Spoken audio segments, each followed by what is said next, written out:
Junko is still alive. It's the only possibility.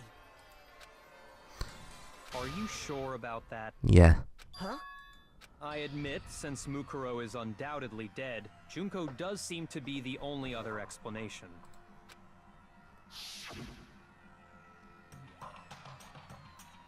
But we saw her get impaled. She died right before our very eyes. But that was Mukuro. If Junko were still... Oops. But you yourself confirmed she was dead, did It you is not? Sharad, yeah. We checked her pulse even though she was literally bleeding to death, just bleeding out everywhere.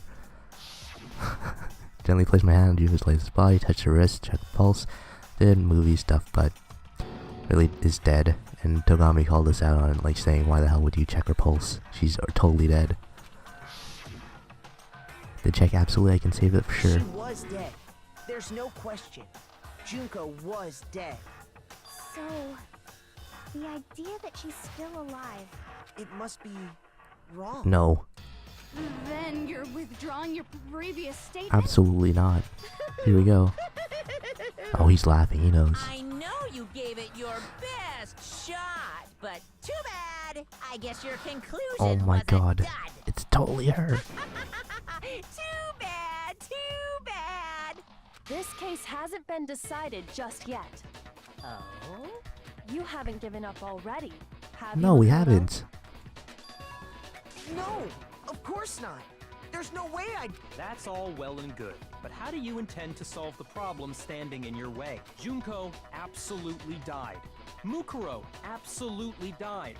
Then both of them are dead, right? There can't be any kind of survivor story.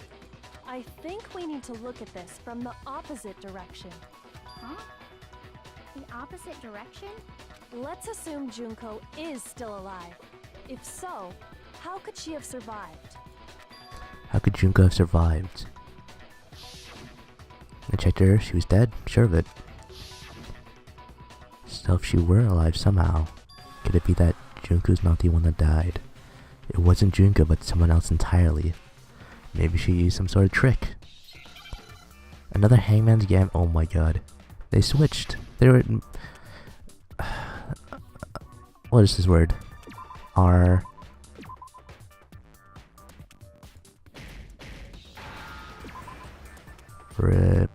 Replaced.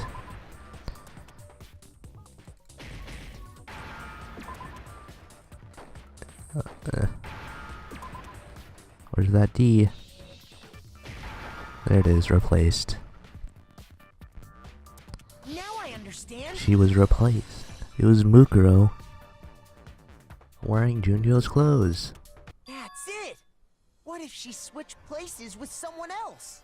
Switched places? That's right. Before the spears could kill her, she got someone to take her place. Specifically, Mukuro Ikusaba.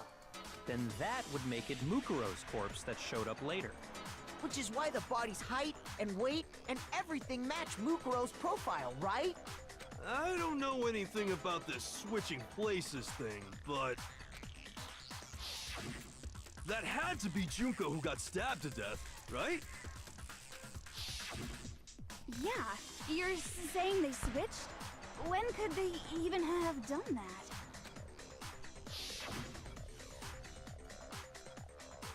Right when she was about to die? Like she used some kind of ninja replacement technique? No. Good point. There's just no way they could have switched like that. So maybe the whole idea is wrong. You guys are giving up so much, so easy. There has to be some way. I need to figure out how to explain how to switch. They switched at the very beginning. I got it. From the very beginning. Two of them may have switched places from the very beginning. What? From the beginning? Yes, from the moment we first met. If that's when they switched, then they wouldn't have had to switch at the moment of death, right? After all, the one we saw at that point would have already been Mukuro. Hold on. So, you're saying the Junko we first met... Was actually Mukuro. Was actually Mukuro all along? Yes. Then we'd already met her? I had like a normal conversation with her. When we first met, none of us knew who anyone else was.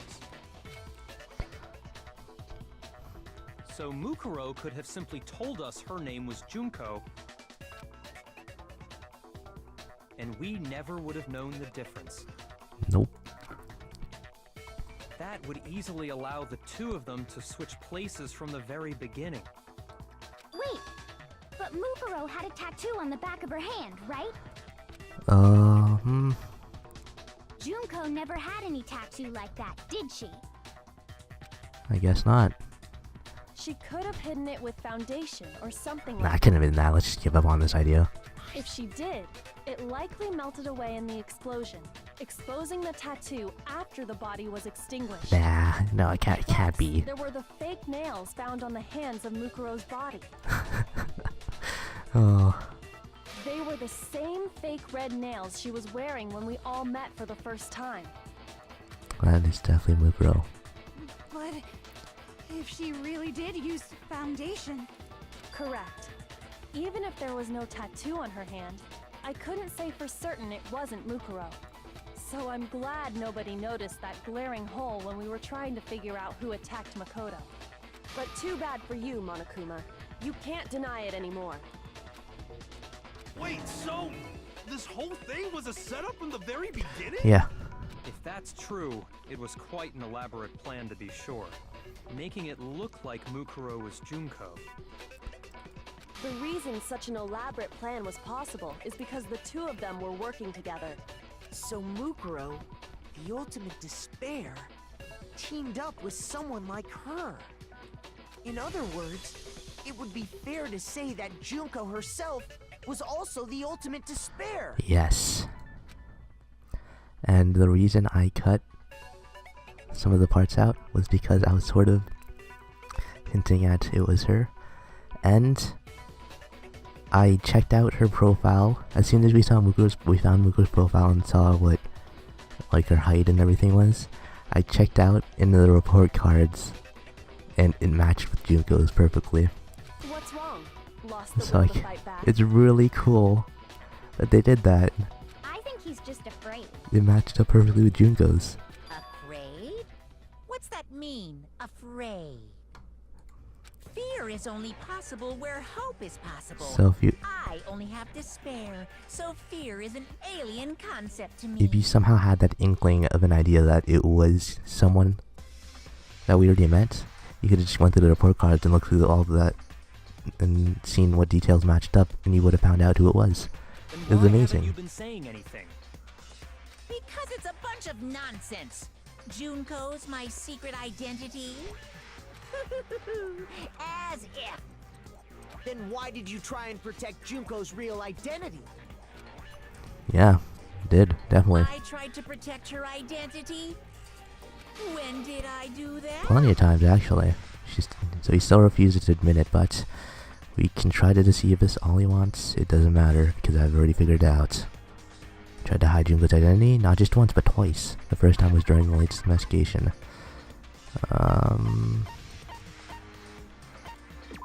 Interview DVD. I got it! While I was in the AV room, watching the DVD of our interviews with the headmaster.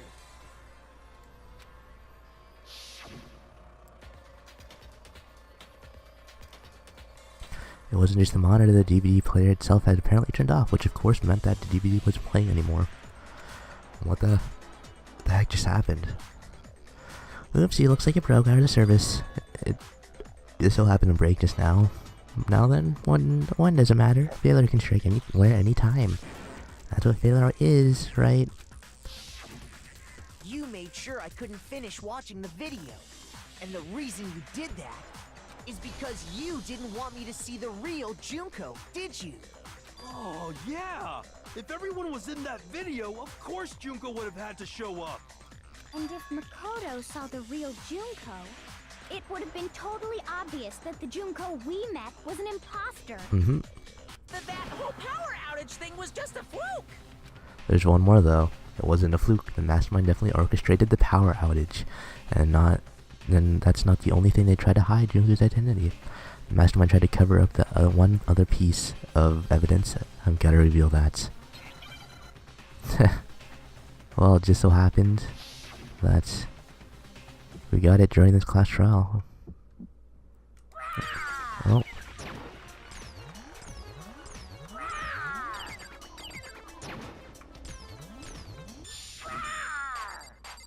Boop, boop, boop, boop, boop, boop, boop. What? What do you want? What do you want? Are you sure about this? Yes. What are you even talking about?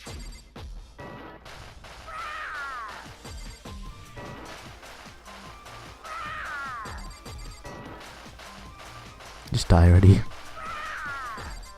Boop. Final strike.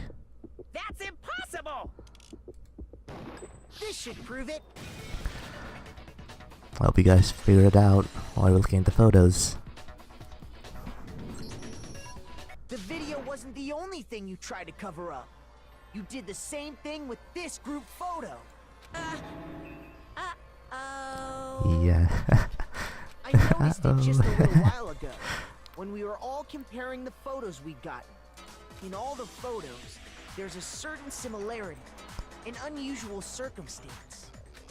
What's so unusual about them? Unusual circumstance common to all these pictures. Well, let's look over them one more time. And let's see one certain person that seems to be in all of them, but is sort of the odd one out in all those pictures. Unusual circumstance. Junko's face. Getting her face covered the whole time. The one thing common to every single photo is that you can't see her face. Getting splashed by the water. Talking with Chihiro. Looking out the window. And finally, Ishimaru blocking her It's face. hard to believe her face would just happen to be hidden in every single picture, don't you? And on top of that, in this photo, you can see that Mukuro is clearly visible. So in other words, at that point, the two of them hadn't switched yet. With all that in mind, there's no doubt that the girl whose face is hidden here is the real Junko. Which is why you had to have pictures that didn't show her face. Because if we could have seen her face, then it would have clearly revealed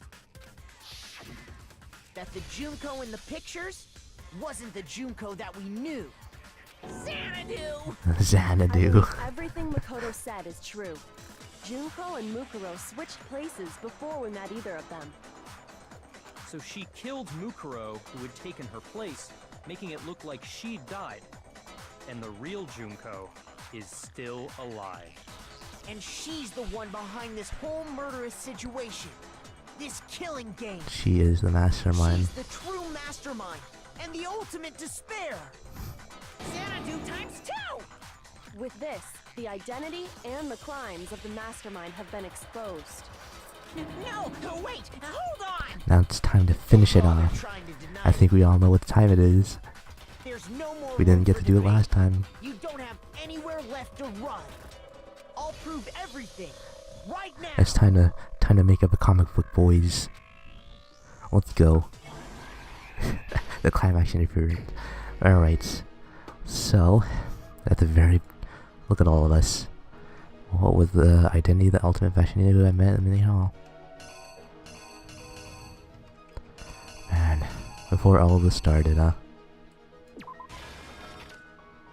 Dead. Ooh. Act 3. What did the mastermind keep? Wait, what? What did the mastermind keep? Where did the mastermind keep the? Okay.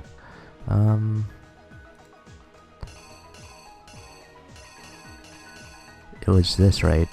It looks like she's putting it in there, right? Right? This one?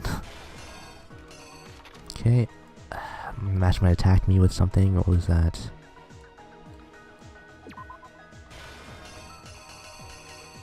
Alright, when the mastermind attacked me, who was it that stopped them? That was Kyoko. After the surprise attack failed, the mastermind fled my room.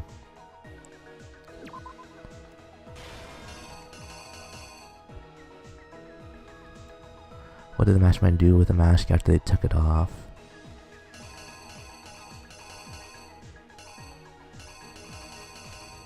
I'm guessing this one. It's the only thing with the mask, right?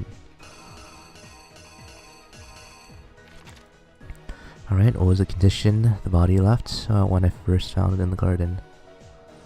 What is the condition? Like that. And then blew up. And then this. Why is the bathroom? Right, tarp, fire. I hope this is right. Here's exactly what happened. Oh, look at all of us, still alive and well. We met the ultimate fashionista, Junko and Oshima, right after we all arrived here. But that wasn't the real Junko. The girl we saw before us was actually the 16th student who had taken Junko's place. And that girl's name was Mukuro Ikusaba.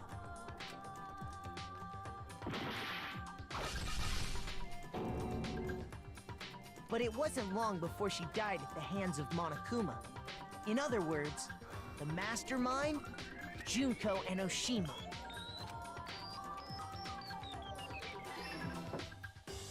Her body was kept in a biolab, which had been converted into a morgue, until Junko decided to put her body to use.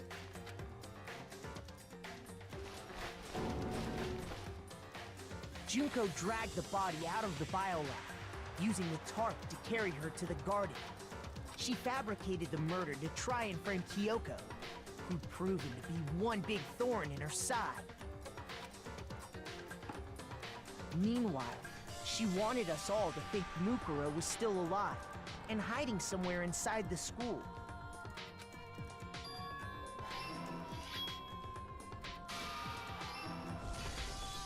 So she put on a mask and then attacked me. After making sure I'd gotten a good look at the mask, she left the room. Then she put the same mask on Mukuro's body. This was all to make us think the person who attacked me and the corpse were one and the same. She wanted us to believe the murder had only recently taken place.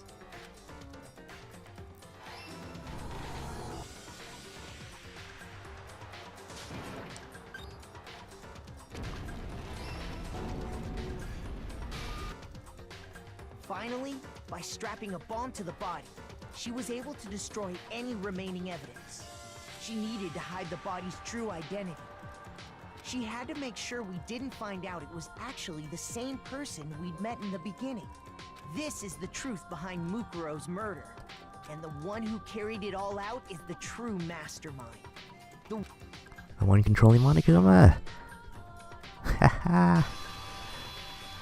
The real Junko and Oshima. There it is.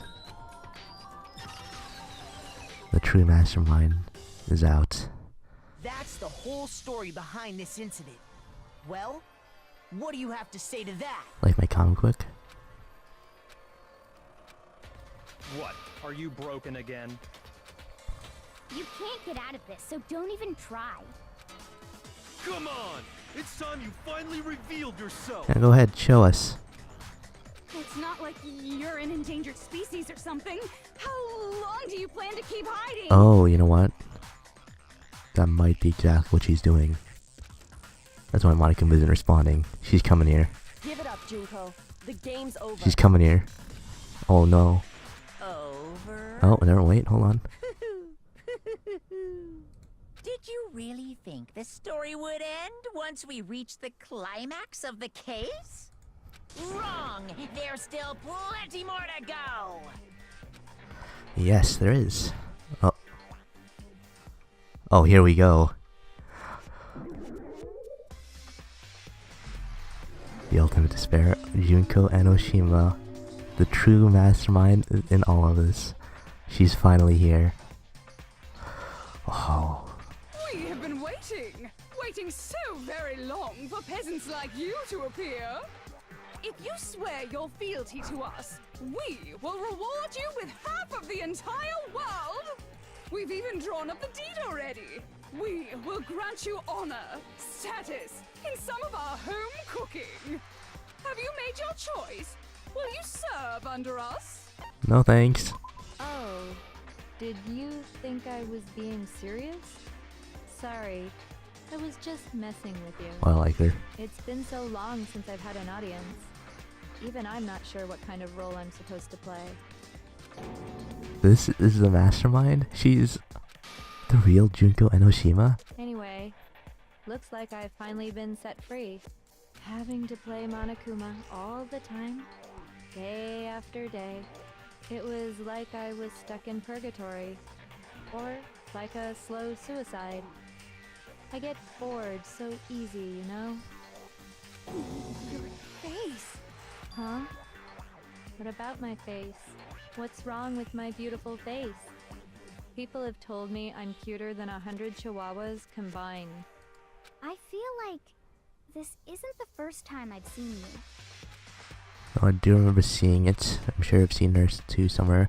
Definitely before I got to the school. Before arriving at the school, right? I got it! The magazines. That's right. It was before I ever came to this school. I remember seeing a magazine cover. And you were on it. Oh my god. She's still the ultimate fashionista, right? Wow, you have a pretty good memory. I guess that's why you've made it this far, huh? So I was right. Then what you told me in the main hall when this all began... I've seen her on tons of magazine covers, but I feel like this didn't quite match up to reality. Huh? Oh, are you talking about my cover photos and junk?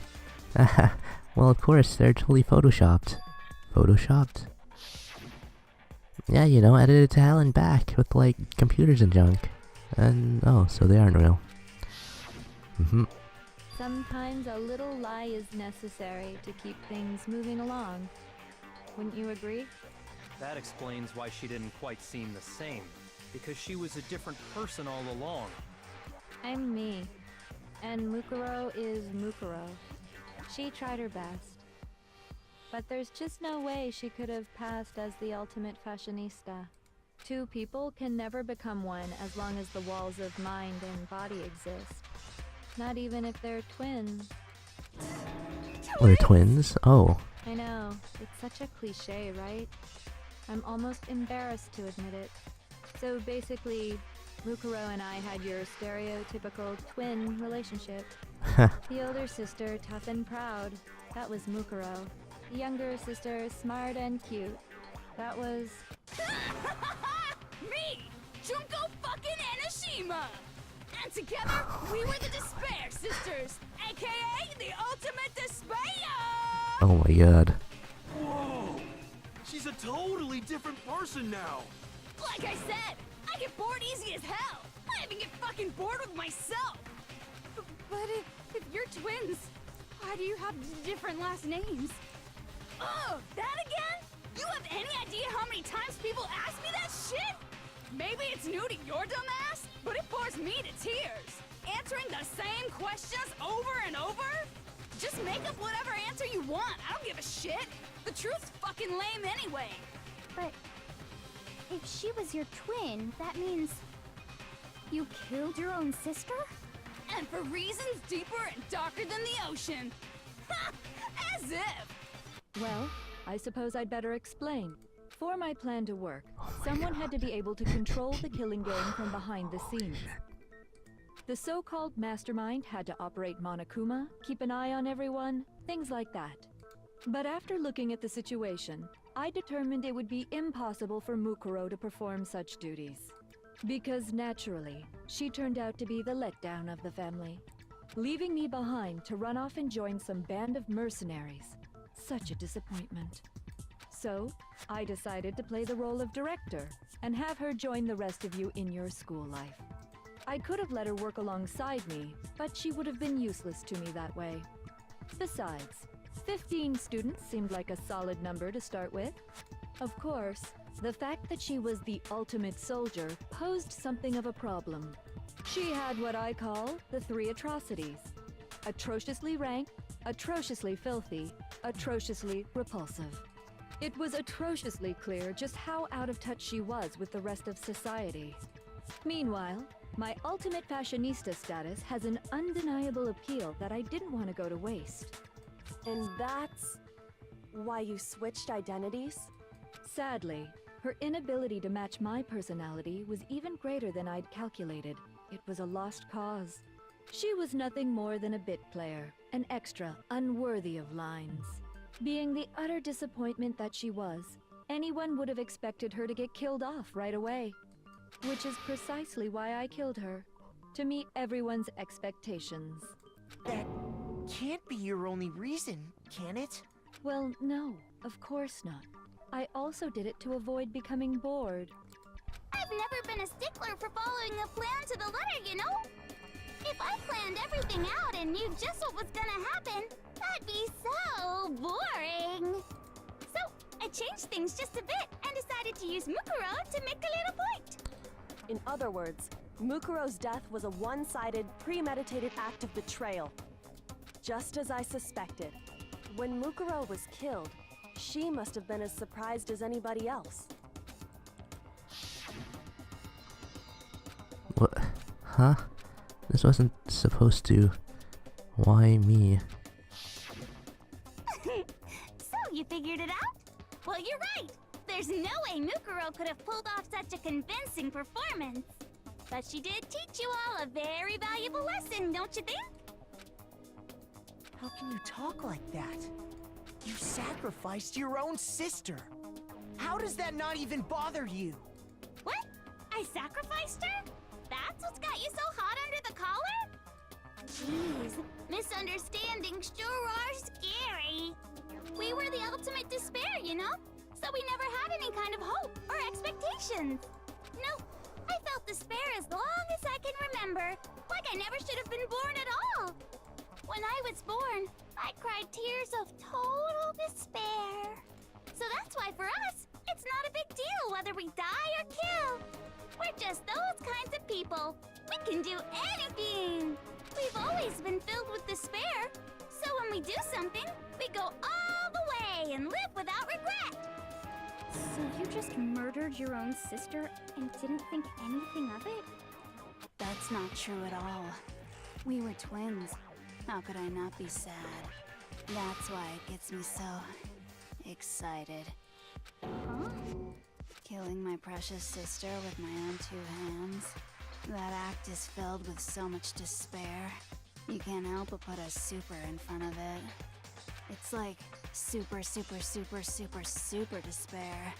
No, more than that. Super, super, super, super, super, super, super, super, super, super, super, super, super, super, super despair. It just feels so good. What the hell is wrong with you? I couldn't put it any other way. And my sister too. In that moment of death, I think she must have felt that despair. After all, to be murdered by your own sister, and only as an example to someone else, she must have died feeling such excruciating hopelessness. I'm so jealous of her. Super jealous. I knew you couldn't be just some ordinary person. You're some kind of abnormality. Turning your own despair into some kind of fetish. Abnormality doesn't even begin to describe it. Like, Genocide Jill is crazy for sure, but this is a whole nother level of nuts! You're saying I don't compare to some lowly beast that can only kill the weak, right? So I'm hopelessly attractive, hopelessly brilliant, hopelessly athletic. I'm the hopelessly perfect ultimate human. No, I don't think there's anything perfect about anything you just said. Yeah, Master's way more perfect. Because on top of everything else, he's got that noble blood. Huh? Don't you mean had that noble blood? Oh. What did you just say? Oh no. What do you mean by that? Oh no. You still haven't figured that part out yet? Man, you guys are so slow! You haven't even solved all the mysteries, and yet here you are, yapping away! Are you talking about our memories? You've already solved this mystery, right? I'm the killer! So how about the next one? Maybe you should solve the riddle of your missing memories. Then you can start gloating! Damn straight, that's exactly what we're going to do. We're going to solve all these mysteries. Damn straight, yeah. Then we'll have our victory. I can't wait! Alright, then let's just get straight to the point. What memories did you steal from us? When the group pictures were taken, and those interviews, it must mean... I got it! It must have something to do with our entrance exams.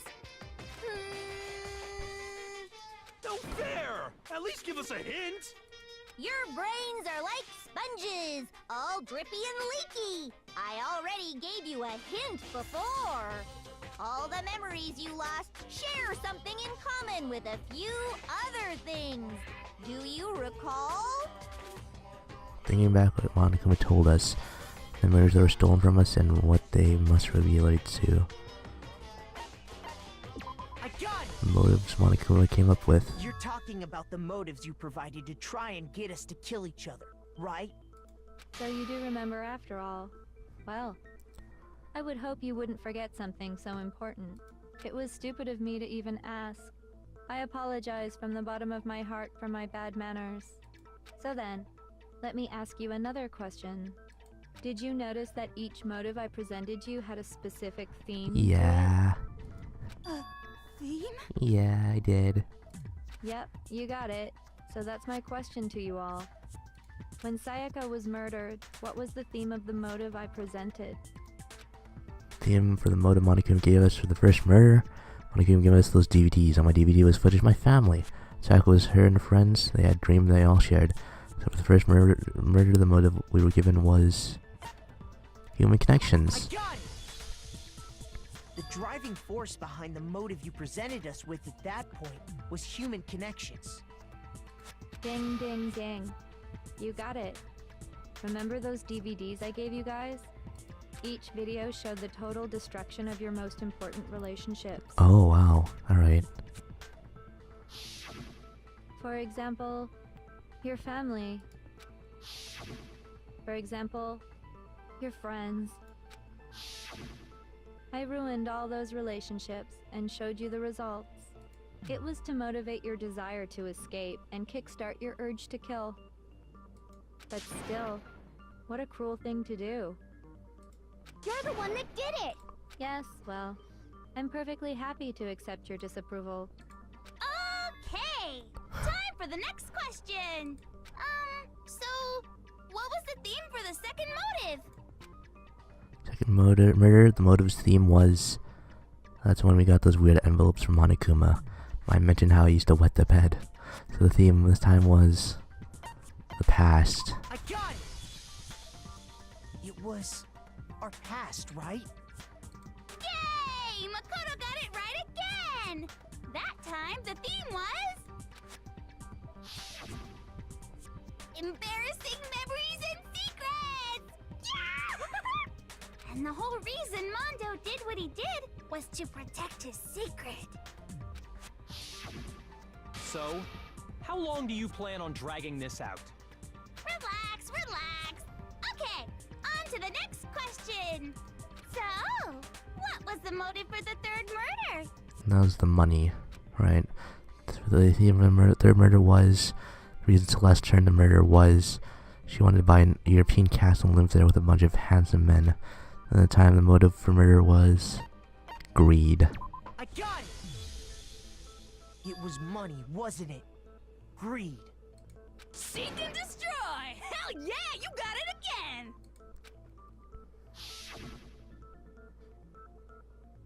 Goddamn straight it was money! Celeste killed Hifumi and Taka for a little personal gain. Her greed led to all kinds of death and destruction. What's the point of all this? Why are you making us go through this case by case? Don't worry, sweet cheeks. Just one more to go. Now, can you tell me the motive behind crazy-ass Sakura's crazy-ass death? The motive in the case Sakura's death was... What was it that made Sakura decide to kill herself? It had to do with Monokuma exposing Sakura's secrets. I think the motive in the fourth case was... betrayal. I got it! In her case, it was betrayal. Precisely. You see, once I revealed Sakura's betrayal, that led to everything that came afterwards. Anyway, it looks like you answered all of my questions correctly. How painfully delightful. But what's the point? What meaning is there in asking those questions now? Relationships? Secrets? Money? Betrayal? These are all pretty standard motives, right? The most normal of normal. Totally middle of the road. But of course, those aren't the only motives that exist in this world. In fact, there are as many reasons to kill as there are people on Earth. They compel humans to kill each other, bringing despair to the world. This is what we refer to as the seed of despair. Seed of despair? Just as water, air, and food promote growth in living things, the seed of despair also needs nourishment. And that nourishment is hope. Despair can grow only in the presence of hope. Two sides of the same coin, divided by a razor-thin line. Such is hope and despair. How much longer is this stupid speech of yours? Weren't we discussing our missing memories? Why are you trying to change the subject? If you would listen, you would see I'm not changing the subject. We are discussing your memories. What I'm trying to say is, the seed of despair is closely tied to your own memories. How so? You see, by taking away your memories, I gave you hope. Of course, that hope merely existed to be consumed by despair. How could taking away someone's memories give them hope? And plus, you haven't given us any hope anyway! Is that so? All you've been able to think about during your time here is how to escape, right?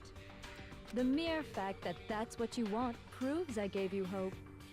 What are you talking about? If none of you wanted to escape this school, the killings never would have taken place. That is why we took your memories, so that you would have the desire to leave. The only reason we want to leave is because you took our memories. Is that what you're saying? Correctamundo! Which means if we did have our memories, then we wouldn't want to leave. Do I understand that right? What? Why the hell would having our memories make us not want to leave? I mean, remember the DVD? We all said yeah to staying here. Most troubling thought, isn't it? So there must be a reason. But it's not enough. I want more distress, more despair. I put so much effort into creating hope in order to feed your despair and make it grow. So, just like Crazy Eddie slashing his prices and passing the savings on to you, let me give you a hint. Huh? Really? Then hurry up and tell us. Okie dokie. Like they say, seeing is believing. I'd like for you to see the outside world. Alright. The outside world? You mean the world beyond the school walls? So something really did happen out there. Now are you interested in what I have to say? You wanna see what's out there? Yeah.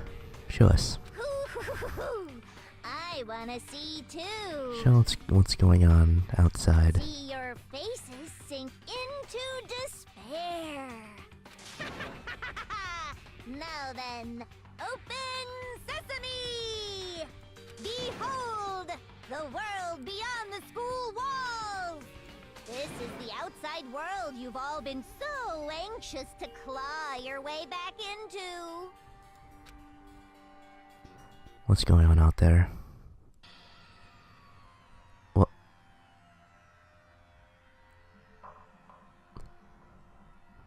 my god. Oh, Monokuma's everywhere. Just chaos and total destruction everywhere. Oh my god. It's like apocalyptic.